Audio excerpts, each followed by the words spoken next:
the big issue of Charlottesville is not necessarily what happened there. There's always going to be some people who want to clash.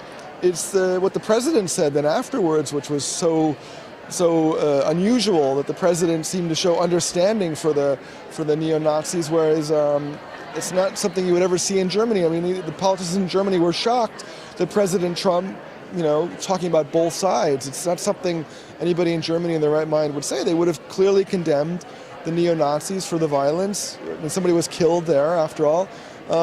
So yeah, it's hard to really give advice to people who are bent on clashing. Maybe the police just should have done a better job of keeping the groups separated.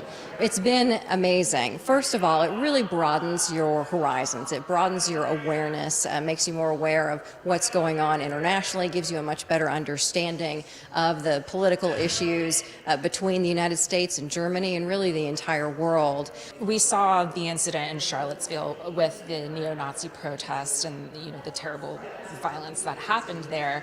And I think being part of this program kind of gave you a context for what this movement is about, what it represents. And in Germany, I think they have a very difficult task of how do we remember the past without necessarily celebrating or making sure that we, don't do something disrespectful that will give people the idea that this is something that can come back. I think they're very vigilant about that in Germany. And so having that experience and seeing what's unfolding in Charlottesville, and we've seen this debate about Confederate statues, and I feel like in America we're maybe kind of starting to have that discussion of what is appropriate history, and do these statues maybe belong in a museum someplace and not in a public park.